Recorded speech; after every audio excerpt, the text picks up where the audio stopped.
What was your happiest moment in your life? What was my happiest moment in my life? Boy, that's a hard one. I think probably when my niece was born. My older brother, I have 3 brothers. The oldest was the first of us to have children. Yeah. And that was a real change in our family. And it was such a wonderful moment. What was your scariest moment in your life? The scariest moment of my life, after I left Vietnam in 2004, I went to serve at the US Embassy in Baghdad, Iraq. And we took rocket fire 3 times a day. And one day around noon, I was in my office below ground. We were in like the basement of the building, but there was a window outside, and my window of my office was onto the front door of the building. And I had 5 women from Baghdad who were my staff at the embassy in Baghdad.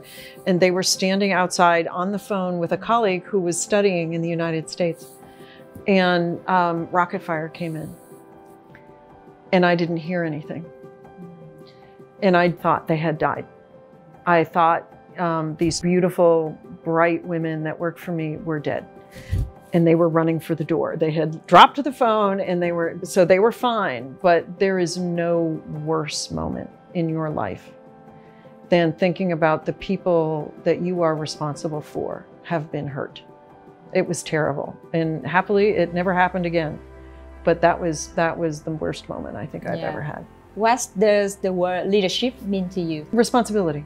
3 things that you would advise 18 years old Mary. Oh my goodness. I was very young at 18. Be ambitious would be the first thing. I don't know if you've heard this phrase in English, but imposter syndrome. Yeah.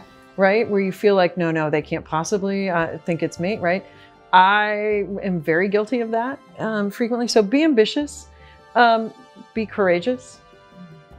Don't be so afraid to try new things. And for God's sakes, exercise more.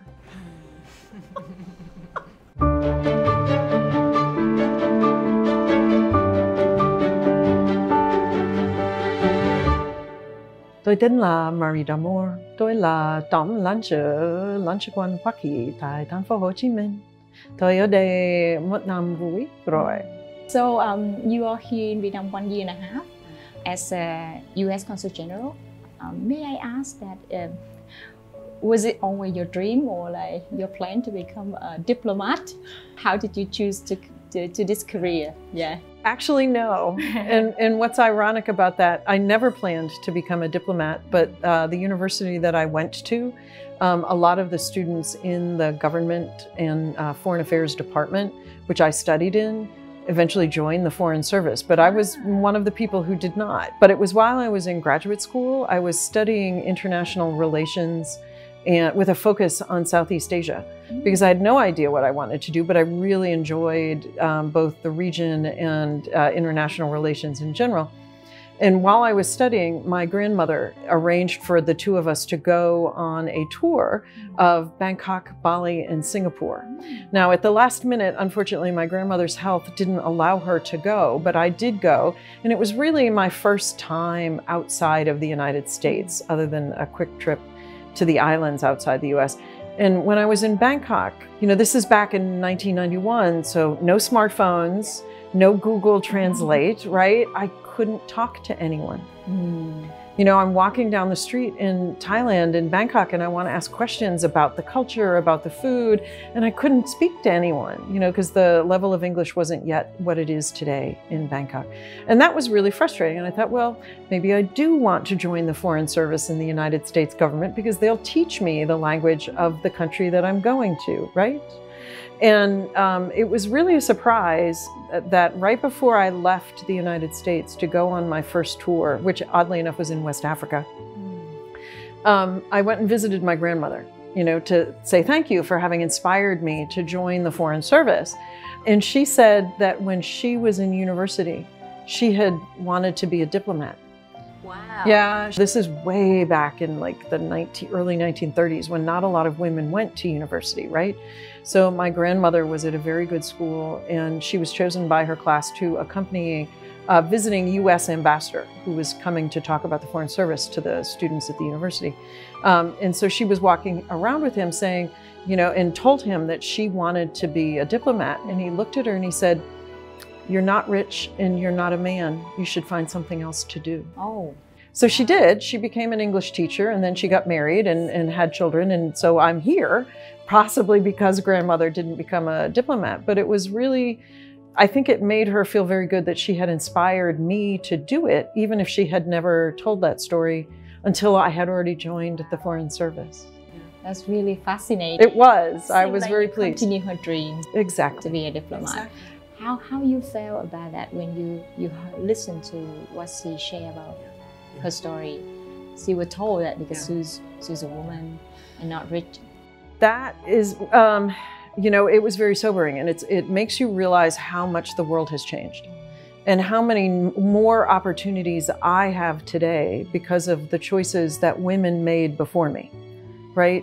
You know, we can't pretend that that progress has finished. You know, we still need to work to try to strive for more equality in the workplace for everybody, so that everyone can follow the path they choose. But it was a valuable lesson for me in don't let anybody tell you what you can and can't do.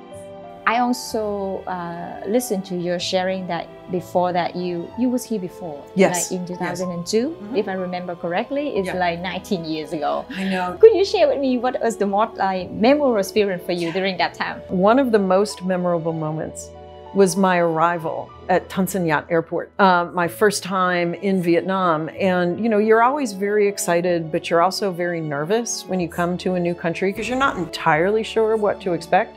And at the time, I was probably into, I don't know, 26 hours of travel from Washington, D.C., you know, to Tokyo, and then Tokyo down to Ho Chi Minh City.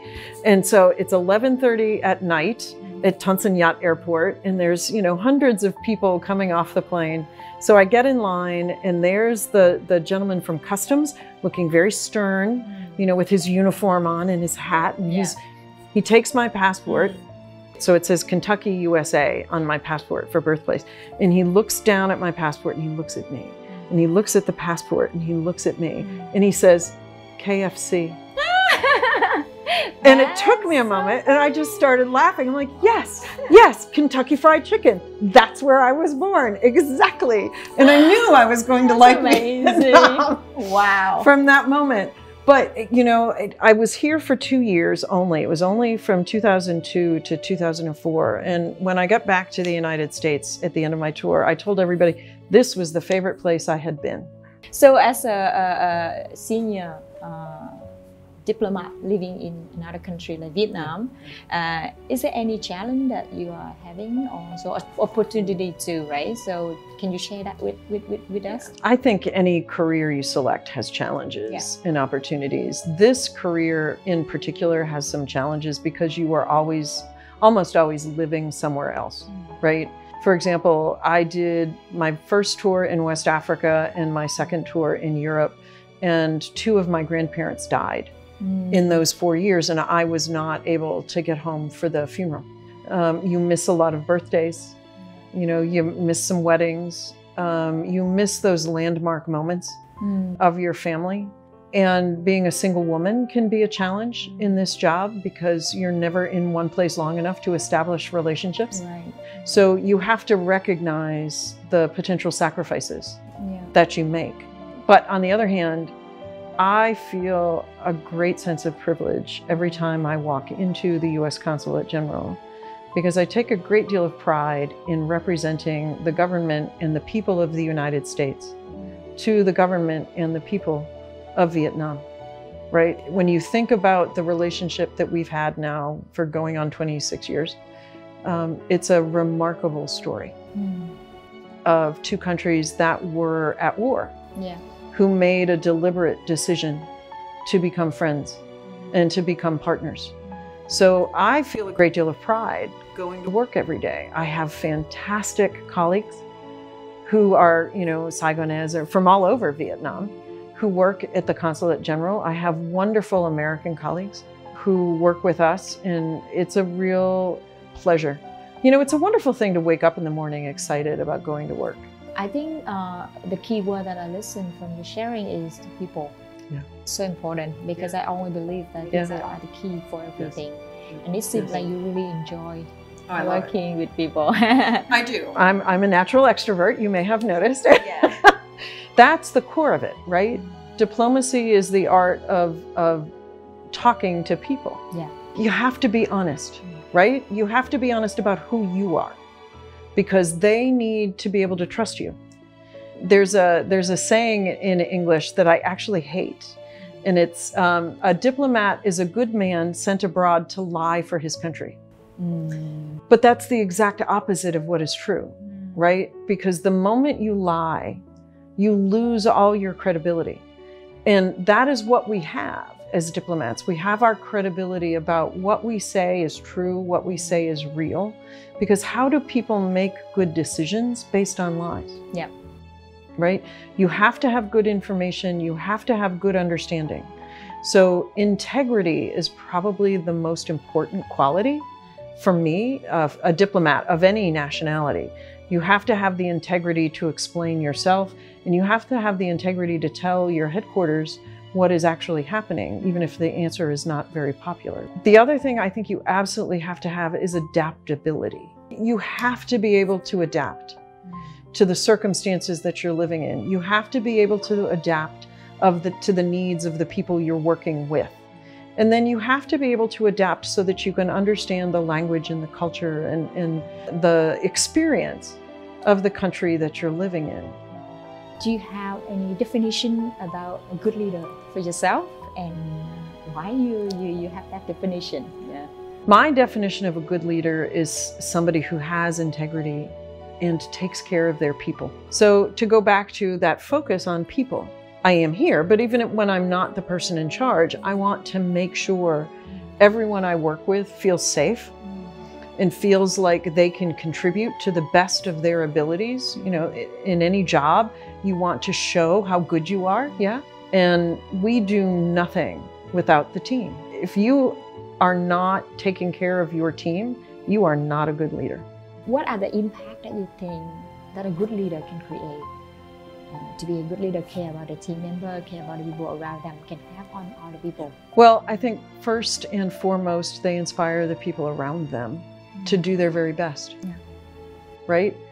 The benefit of having strong women examples made me be more ambitious for what I wanted. It made me want to be the Consul General in Ho Chi Minh City. It made me want to be the number 2 in an embassy, because I wanted to be able to set the example for the next generation that was set for me, right? That's critical. You need to be able to model yourself off of people, because none of us perfect. You know, we're all striving to be better. We're striving to be better individuals. We're striving to improve our communities. We're striving to improve our countries. We're striving to improve our world, right? That's the impact a good leader can have. You know, whether it's in a small, family or community, a leader can improve that situation. If you're privileged to have a position of responsibility, you can change parts of the world. And it can feel so frustrating and so terrifying, like you have no control. But individual choices matter, right? You as an individual deciding not to turn on every light in the house is not going to change Vietnam's energy grid, right? But if half of the citizens of Ho Chi Minh City individually make that choice, you have just changed the electricity demand. If you as an individual make a decision not to use individual single-use plastic, you are not going to affect the amount of plastic that gets into the ocean. If half of the people in Ho Chi Minh City make individual decisions to lower their use of single-use plastic, it will have a substantial impact, right? So we as individuals can't necessarily change the world. Empowered communities change the world. I think Margaret Mead said it's the only thing that ever has. Yes. Do you have any advice for, like, let's say a young Vietnamese, they are worried about the future, they worry whether they can do something in their own capacity, like as an individual Yes. to make a difference, or at least like live a happy life? The first thing is don't be afraid. A little anxiety and a little concern can be good because that spurs us to strive for better things, whether it's a better job or, you know, a better environment or having a better meal. Appreciate the simple things in life. I have to say, if you will permit an outsider to observe about Vietnam, one of the things that I have always loved the most about Vietnam is how optimistic people are, right? Change is frightening, change is scary, and Vietnam is changing very quickly. But I've lived in a lot of countries in the world, and I think one of the reasons Vietnam has been so successful in its development is because Vietnam is simultaneously this very old country with a long history, thousands of years old, but a very young country in terms of its population. And I don't know how Vietnam has managed to achieve this, but you have managed to have this swift pace of economic development while still holding on very strongly to your culture and your traditions. Like, I know even Tet, the way people celebrate, is changing a little bit, but you still as a nation stop everything else and celebrate Tet together, right? You are here making a difference, making an impact, building the relationship between Vietnam and the US. So do you have any message that you want to send to the young audience? Yeah, I want to say thank you, right? Thank you for making me feel so welcome.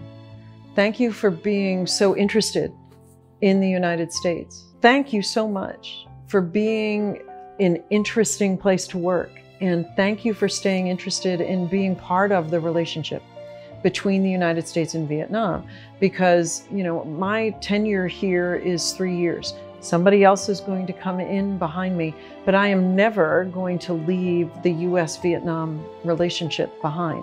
That's going to remain part of my life. So I would say to everyone in Vietnam who is interested in the future of their country, who's interested in building relationships, to stay informed, right? Listen to some podcasts, read the newspapers, you know, check out our American Center, you know, or our Facebook page. Stay connected, right? Because there are all kinds of opportunities out there. And I genuinely think the relationship that the United States and Vietnam have built over the 25 years since we normalized relations is a real example, frankly, to the rest of the world of what former adversaries can accomplish if they have enough courage and if they have enough imagination. Chương trình không thể được thực hiện nếu không có sự đồng hành của Apple và show branding với Dear Community từ những ngày đầu. Nếu câu chuyện của nhân vật truyền cảm hứng hay khiến bạn hồi tưởng lại chính trải nghiệm, câu chuyện của chính mình, hãy gửi những lời chia sẻ qua email của chương trình tại địa chỉ dearcommunity@gmail.com. Bạn có thể nghe tất cả các câu chuyện của Dear Community trên các nền tảng như Spotify, Apple Podcast, Google Podcast, được phát sóng vào ngày 2 và ngày 16 hàng tháng. Hãy để lại review của bạn để nhiều người có thể biết đến chương trình. Hẹn gặp lại các bạn. Mình là Tuyền, host của Dear Community.